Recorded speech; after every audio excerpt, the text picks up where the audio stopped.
मेरे प्यारे बच्चों, आज हम बात करने वाले हैं आपके सामाजिक विज्ञान क्लास 10th के महत्वपूर्ण चैप्टर के बारे में, जिसका नाम है भारत में राष्ट्रवाद। भारत में राष्ट्रवाद यानी देश से प्रेम। भारत के राष्ट्रवाद भारत के लोगों के बीच ब्रिटिश शासन से आज़ादी के लिए विकसित हुई एक धारणा थी। यह एक ऐसा विचार है जिसका मकसद राष्ट्र की जरूरतों को पूरा करना था और उसकी संप्रभुता को बनाए रखना था। राष्ट्रवाद किसी देश के प्रति प्रेम और एकता की भावना है।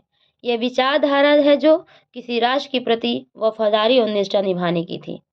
अब बात करते हैं, कई पॉइंटों को देखा गया, जैसे प्रथम विश्व युद्ध, खिलाफत आंदोलन और सहयोग आंदोलन।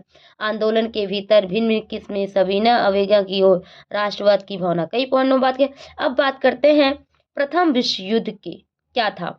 प्रथम विश्व युद्ध 1919 के बाद के वर्षों में राष्ट्र आंदोलन भारत के नए क्षेत्रों तक फैल चुका था। इससे एक सामाजिक समूह जुड़कर संघर्ष की नई पद्धति अपना ले रहे थे। इसमें कहा गया जो प्रथम विश्व युद्ध में पूरा विश्व जल उठा था। इसके कारण नवीन राजनीतिक और आर्थिक परिस्थितियां भी बनी थी, जहां जन धन और संसाधनों का विनाश हो रहा था। अब बात करते हैं खिलाफत आंदोलन के बारे में। खिलाफत आंदोलन भारतीय मुसलमानों द्वारा ब्रिटिश भारत में चलाया गया राजनीतिक अभियान था। असहयोग आंदोलन महात्मा गांधी के नेतृत्व में शुरू किया गया था। एक अहिंसा जन आंदोलन था। ये मकसद था कि किसी ब्रिटिश सरकार भारत को आज़ादी दे और उपनिवेशिक शासन को चुनौती दे जाए। अब बात आई सत्याग्रह का विचार। सत्याग्रह का विचार महात्मा गांधी दक्षिण अफ्रीका से जनवरी 1915 में भारत लौटे। दक्षिण अफ्रीका में अपने सत्याग्रह के नए विचार में नस्ल भेदी सरकार को झुकने पर विवश कर दिया।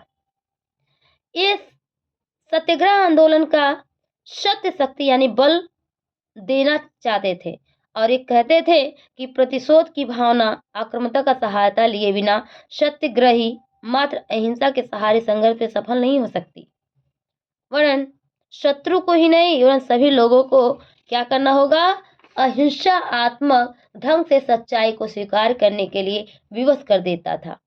सत्य विजयी होगा।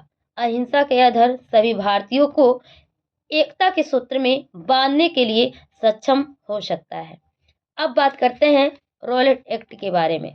रॉलेट एक्ट 1919 में ब्रिटिश सरकार ने रॉलेट एक्ट लागू करने का प्रस्ताव किया।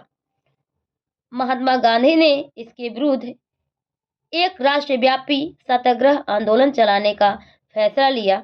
भारतीय सदस्यों द्वारा भारी विरोध करने पर एम्पियर लेजिस्लेटिव काउंसिल में क्या किया, रॉलेट एक्ट पारित कर दिया गया था। इस कानून ने सरकार को राजनीतिक गतिविधियों को कुचलने तथा राजनीतिक कैदियों के बिना उन मुकदमा चलाए गए, क्या किया गया, उनको जेल में बंद कर दिया गया। और महात्मा गांधी इस अन्यायपूर्ण कानून के विरोध में क्या किए, अहिंसक ढंग से नागरिक अवज्ञा आंदोलन चलाया चाहते थे। अब हम बात करते हैं असहयोग आंदोलन क्या था, क्यों था। बात करते हैं, यह ऐसा आंदोलन था जो कार्यों, व्यवस्थाओं और नीतियों में सहयोग न करने की नीति असहयोग के नाम से जानी जाती थी, जिसमें महात्मा गांधी ने 1919 में हिंद स्वराज नामक पुस्तक में लिखा था कि भारत में ब्रिटिश सरकार भारतीयों के सहयोग में स्थापित हुआ है और चल रहा है। यही भारत के लोग अपना सहयोग क्या करें, वापस ले लें, तो ब्रिटिश शासन ढह जाएगा और स्वराज की स्थापना भी हो जाएगी। अब बात करते हैं ये आंदोलन के भिन्न भिन्न किस्में में क्यों आया, क्योंकि इसमें गांव में लोग क्या कर रहे थे, विरोध कर रहे थे, जिसमें नगरों की सीमाओं को पार कर यह आंदोलन गांव में भी प्रवेश कर गया था। युद्ध में पश्चात गांव के किसान थे, श्रमिक तथा आदिवासी भी इस आंदोलन में क्या हुए, जुड़े हुए थे। और सन्यासी बाबा रामचंद्र किसानों का क्या कर रहे थे, नेतृत्व संभाले हुए थे, जिसमें वह इससे पूर्व फिजी में गिरमिटिया मजदूर के नाम से भी काम कर चुके थे।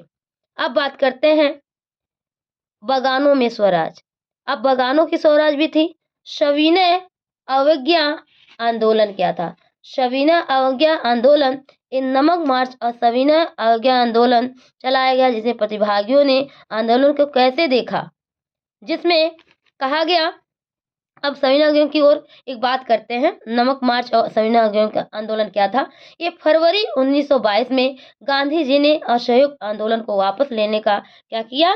निर्णय ले लिया, जिसमें गांधी जी ने अनुभव किया कि आंदोलन का स्वरूप क्या होगा? हिंसक बनता जा रहा है और सत्याग्रह प्रशिक्षित नहीं है। लेकिन कांग्रेस के कुछ नेतागण भी क्या किए?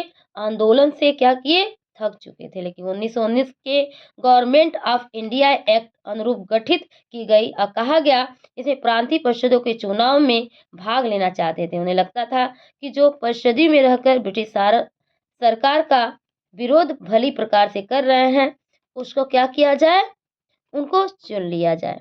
अब बात करते हैं कि इसमें कहा गया राष्ट्रवाद की भावना। अब राष्ट्रवाद की भावना क्या था? सबके प्रति, यानी देश के लिए प्रेम था राष्ट्रवाद के प्रति।